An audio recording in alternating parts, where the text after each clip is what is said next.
Mas a emoção, ao longo do tempo, ela vem sendo estudada e no começo do século XX, Cannon trouxe um ponto importante da emoção. Ele trouxe que a emoção ela vem acompanhada de respostas fisiológicas. O autoconhecimento, ele gera consciência. E consciência é empoderamento. À medida que nós estamos conscientes do que está acontecendo comigo, nós criamos uma ferramenta para a gente, que é essa ferramenta de como eu posso reagir àquilo. E ele me empodera, porque aí a gente já entra no primeiro passo, que é o autoconhecimento. Eu estou aqui. E me dá o poder de, eu quero continuar aqui, de repente tem algumas habilidades que eu não quero mexer. Tem outras que talvez eu queira mexer, mas eu não possa mexer.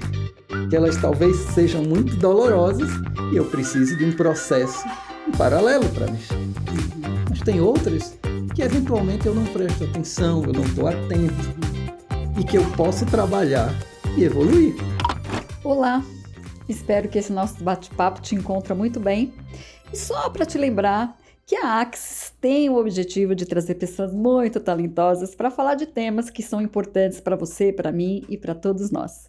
E hoje nós trouxemos um querido, um amigo, um parceiro, uma pessoa incrível, que eu tenho certeza que vocês vão se apaixonar assim como eu, que é Rodrigo Pinto.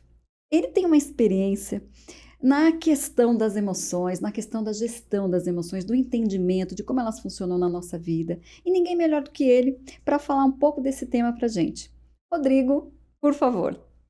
Oi, Dea, muito obrigado pelo convite. Para mim é uma honra estar aqui com você. Você sabe que eu vou contar essa história antes da gente começar o podcast, que eu acho que é importante contar como é que a gente se conheceu. A gente se conheceu num projeto que eu tinha de inteligência emocional, de levar a inteligência emocional para a residência médica. Eu sou médico oncologista, sou pernambucano, sou nordestino, com muito orgulho, meu sotaque não nega.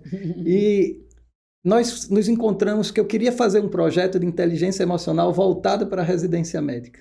Então nós juntamos pessoas extremamente importantes, Andréa Sanches, Isabela Mioto, e nós conseguimos construir esse programa, e esse programa foi um sucesso.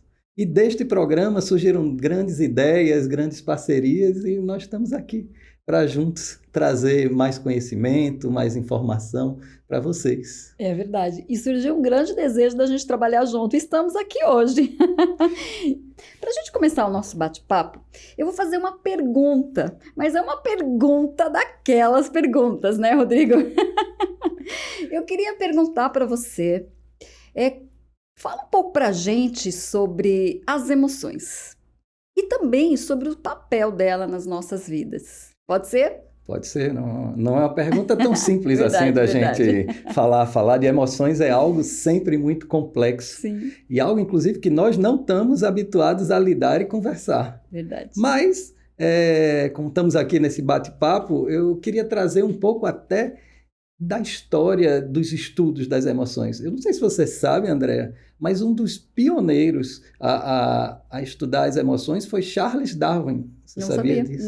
Não sabia. Charles Darwin, o mesmo da teoria da evolução, ele tem um livro de 1872, se eu não estou enganado, que chama-se A Expressão das Emoções no Homem e nos Animais. E ele fazia esse link da expressão das emoções com a própria evolução da humanidade. Uhum. O que ele traz nesse livro são expressões de animais, de raiva, de tristeza, de alegria, e que o homem, ao longo da sua evolução, ele teve que ser capaz de identificar essas emoções até pela resposta de luta e fuga. Se ele visse um animal feroz, ele reconheceria bravo, ele reconheceria na face do animal e ele fugiria.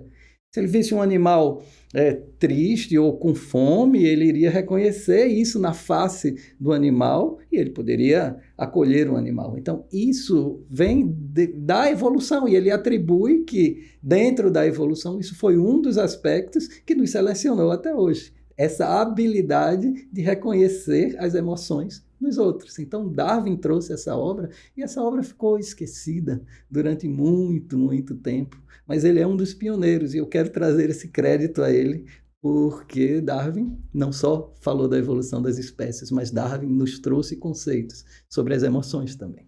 Tem um livro, Rodrigo, que fala sobre isso? Tem esse livro, A Expressão das Emoções nos Homens e nos Animais. É um livro que vale a pena ler. Olha aí a dica. Quem puder um dia comprar, eu não sei se compra fácil, mas é um livro interessante de fazer uma leitura. Mas a emoção, ela, ao longo do tempo, ela vem sendo estudada e no começo do século XX, Cannon trouxe um ponto importante da emoção. Ele trouxe que a emoção ela vem acompanhada de respostas fisiológicas. Que a emoção ela desencadeia no organismo uma série de respostas. Por exemplo, quando você está com raiva, não dá aquele calor por dentro, o coração não fica acelerado, sobe o sangue, e você percebe. Essas reações, elas acontecem quando se está com raiva. Quando se está com medo, você sente uma vontade de fugir, né? Você sente aquela vontade de desaparecer. Então, essas reações são reações fisiológicas às emoções. As emoções, na verdade, e Paul Ekman depois tende a trazer um pouco da questão de emoções universais, trazendo o conceito de que, independente da cultura, as pessoas reagem às emoções de forma semelhante. Então, Cannon já trazia isso no início do século XX. Depois, Singer trouxe uma ideia um pouco mais aprofundada, que a intensidade, a modulação da resposta, ela estaria diretamente relacionada a alguns aspectos cognitivos. Ou seja, a minha cognição ela interferia de fato na magnitude da minha resposta. Eu poderia ter a emoção, mas a minha resposta ser de baixa intensidade, de média intensidade, de alta intensidade. Então, já lá pela década de 60, 70, eu acredito, ele já trouxe esse conceito de que a resposta ela pode ser modulada. Mas a emoção, ela continua gerando essas alterações fisiológicas. Perfeito. E aí, vários estudiosos, assim, se eu for citar todos os estudiosos Mas um ponto importante, fazendo um link com a inteligência emocional, é que Gardner, quando trouxe os seus estudos sobre inteligências múltiplas, ele traz dois domínios da inteligência, que são o domínio intrapessoal e o domínio interpessoal. E Daniel Goleman pega esses dois domínios e elabora muito esses conceitos do intrapessoal e do interpessoal para os conceitos de inteligência emocional, que nos traz a oportunidade de tentar ter uma reação emocional mais assertiva. Perfeito. Um outro estudioso, esse que eu gosto muito de citar, é Paul Ekman. Paul Ekman traz nos seus estudos... Paul Ekman é muito conhecido por vários trabalhos que ele fez. Inclusive por aquela questão das expressões faciais. Ele traz esse trabalho das expressões faciais. Orientou aquela série Lie to Me. Ele tem um papel importante no filme Divertidamente, onde tem onde ele traz as emoções universais. E Paul Ekman traz um pouco, traz na obra dele o conceito da definição da linha do tempo do episódio emocional. Aí que eu queria chegar. Mas antes de falar um pouquinho dessa linha do tempo, queria que você voltasse na questão, só para ficar mais fácil o nosso entendimento, cognição. Quando você fala que tem interferência da cognição, fala um pouquinho como a gente pode conceituar de uma forma mais abrangente, mais de fácil entendimento, a cognição. Então, a cognição, ela está no campo ela está no lobo pré-frontal. Aqui. Exatamente. A emoção básica, as reações, elas são muito básicas no cérebro. Quando a gente traz para o campo do conhecimento, o campo da consciência, não do conhecimento, o campo da consciência, aí já exige uma resposta mais elaborada. Que a gente chama de cognição. Que a gente chama de cognição. Perfeito. Mas o ponto importante disso é que, mesmo que a gente não tenha consciência, as nossas experiências estão ali. As nossas experiências de vida modulam e constroem quem nós somos. E puxando um pouco não entrando no detalhe da linha do episódio do tempo emocional que Paul Ekman traz, mas um dos eventos que Paul Ekman traz é nossa base de dados emocionais. É como ao longo da vida a gente está acostumado e habituado a lidar com aquela resposta. Ok, deixa eu ver se eu entendi. Então, na minha infância, na minha adolescência, eu vou passando por situações, vou percebendo o mundo, vou vivendo, vou sentindo, observando e eu vou registrando, certo? Alguns episódios que podem ser positivos ou negativos. E isso vai fazendo sentido como meu repertório, minha base de dados para minha vida adulta. É isso? Isso. Perfeito. É assim que acontece com todo mundo, com qualquer evento, na verdade. Não só com emoções. Sim. Mas isso acontece com qualquer evento. Perfeito. E a partir daí, a gente vai criando nossas habilidades, ou não criando, de reação. E aí é que vem o ponto que eu acho importante da nossa conversa. É que qual é o papel disso? À medida que nós reconhecemos as emoções, nós vamos nos empoderando. O autoconhecimento, ele gera consciência. Perfeito. E consciência é empoderamento. À medida que nós estamos conscientes do que está acontecendo comigo, nós criamos uma ferramenta para a gente, que é essa ferramenta de como eu posso reagir àquilo. Imagina se a gente tivesse consciência de um momento, numa situação difícil que você está com raiva, e você tivesse a consciência da raiva e pudesse tomar uma atitude mais assertiva. Porque quando a gente fala de raiva, qual é a atitude mais comum? Socar, explodir, aumentar o tom de voz. Ou implodir. Também. Não é só explodir, ou implodir, que é tão prejudicial quanto a explosão.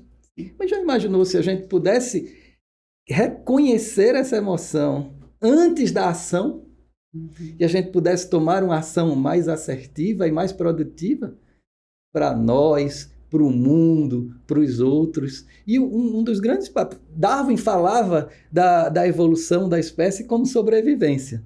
Mas trazendo isso para o dia de hoje, trazendo isso para o mundo de hoje, nós somos seres relacionais.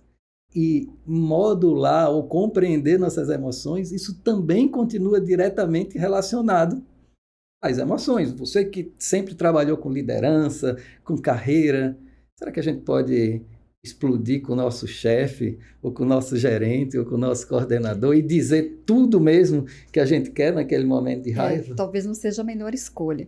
Então você está me dizendo que quando eu aumento o autoconhecimento, eu posso reconhecer, nomear a emoção, passar pelo neocórtex, tomar uma decisão para o comportamento sair mais adequado.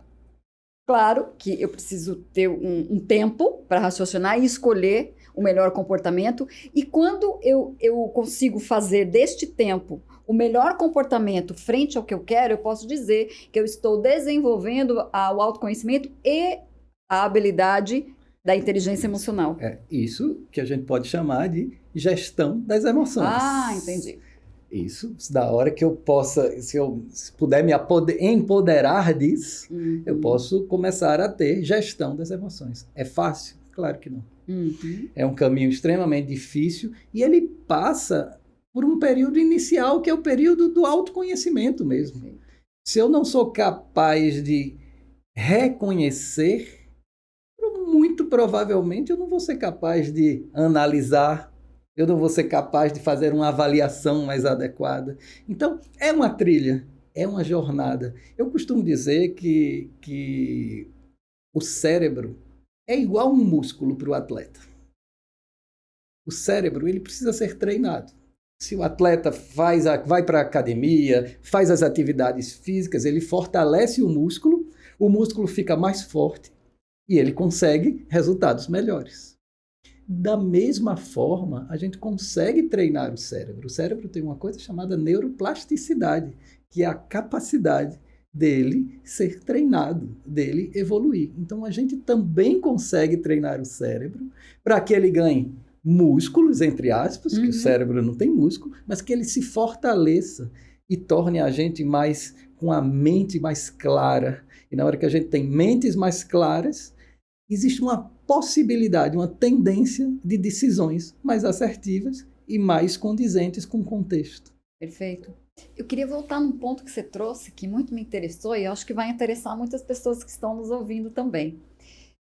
Pelo que eu entendi, as nossas emoções também têm o papel de nos fazer reconhecer o meio e me adequar à emoção do outro, que é um papel importante, porque é eu comigo mesmo e eu com o mundo. Eu com o mundo, então a emoção também tem esse papel de eu reconhecer no outro o que ele está sentindo para eu me adaptar à emoção dele. Se a pessoa está com uma cara mais brava, se a pessoa chegou e te deu um sorriso, que é algo que eu posso talvez já puxar para uma conversa. Então tem esse papel social as nossas emoções também. Não, claro, você não vai... Se você perceber que alguém está alterado, você às vezes não é seguro você chegar alterado junto com alguém ser alterado. Isso pode inclusive gerar dano físico. Uhum.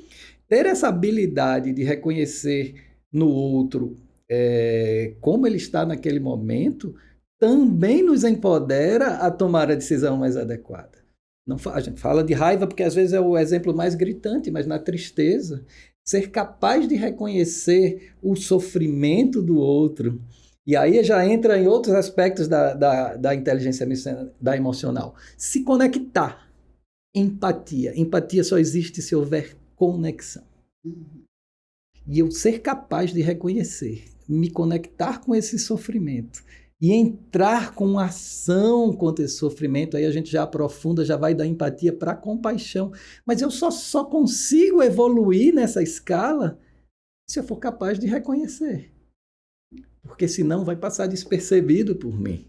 Então, esse reconhecimento nos ajuda, porque somos, de fato, seres relacionais. E nós podemos nos empoderar, tomar as reações mais assertivas, ações construtivas, ao invés de tomar ações destrutivas. Perfeito. Já que a gente entrou, né, nas dimensões da inteligência emocional, fala pra gente quais são as dimensões e o que contempla cada uma delas.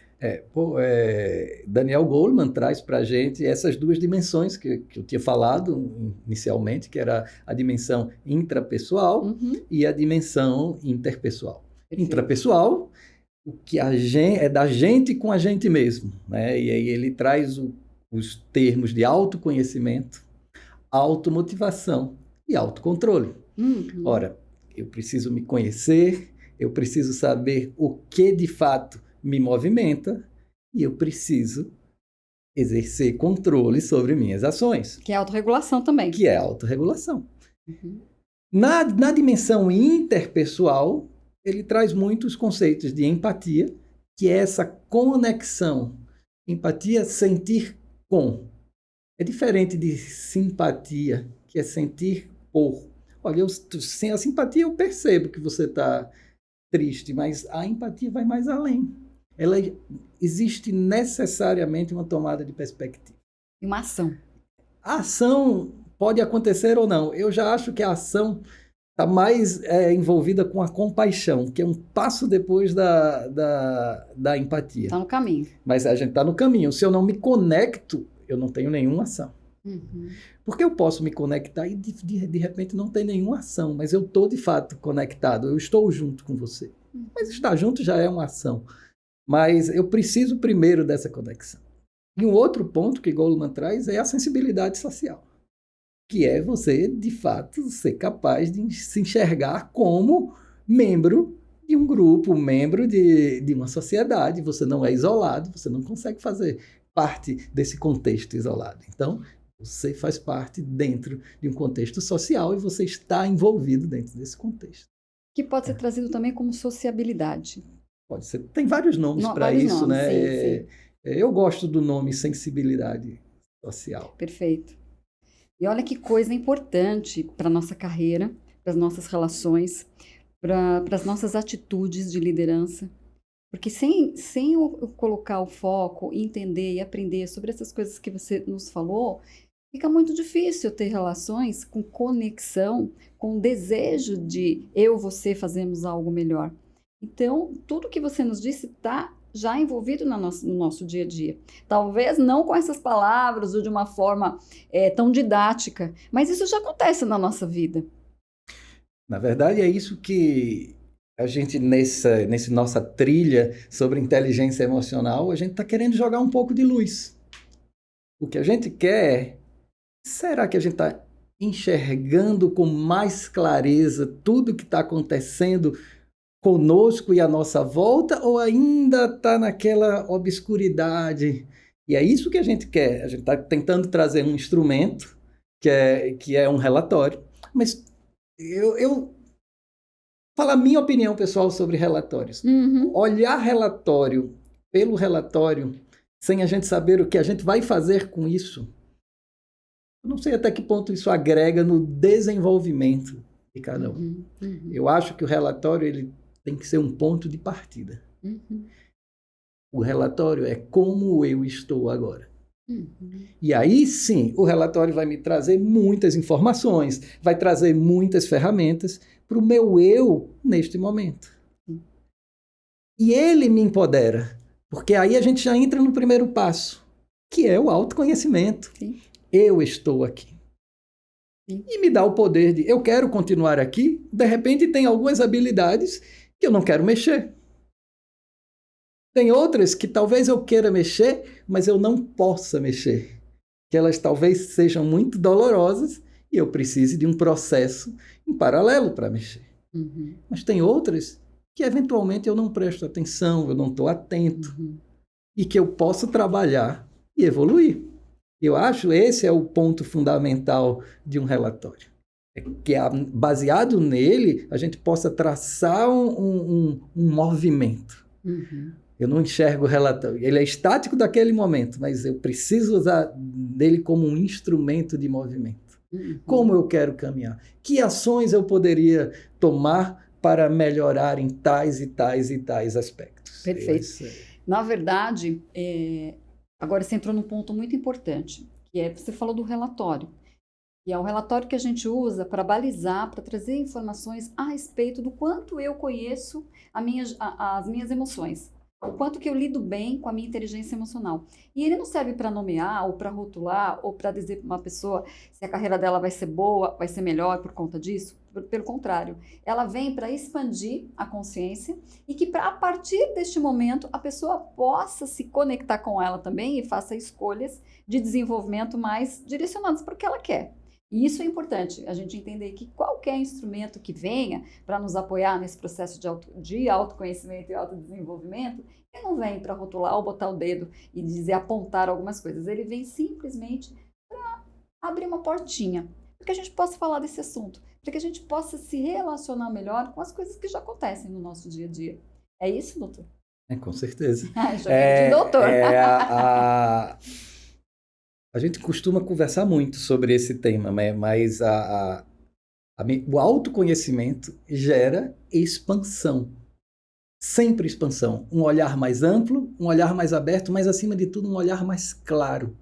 É, de fato, a troca da lente.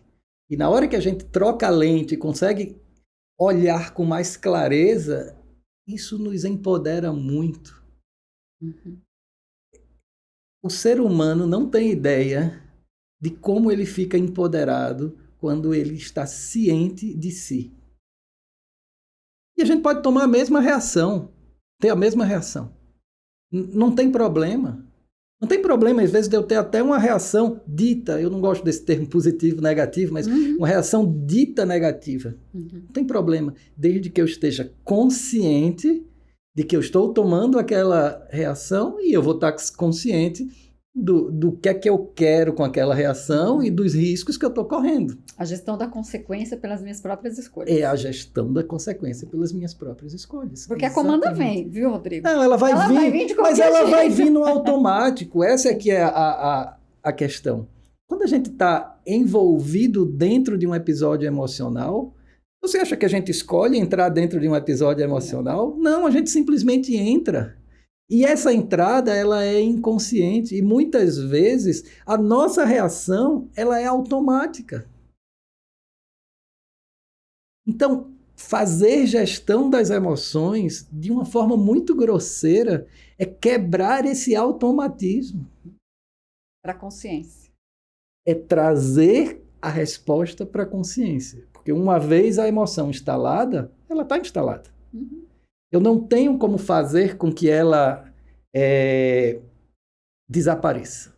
Mas eu posso, de várias formas, modular a intensidade, eu posso ter um reconhecimento dela no momento que ela está acontecendo, e se eu tiver esse reconhecimento e trouxer isso para o nível de consciência, eu consigo ter uma resposta consciente e assertiva.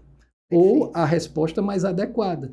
Porque, veja, uma das coisas interessantes, quem nunca entrou no automatismo de um episódio emocional e no final ficou arrasado? Não conheço.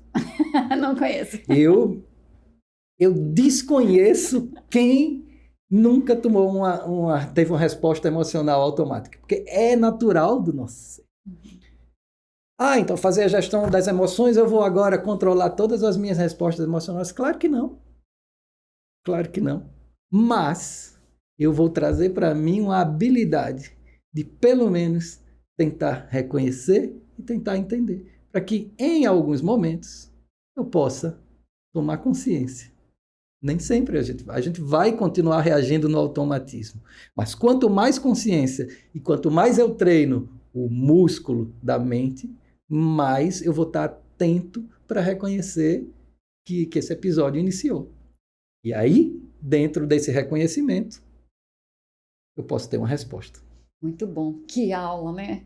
E para você que gostou, esse é o nosso primeiro de uma série de bate-papos muito importantes. Para você, para mim, então nos siga lá.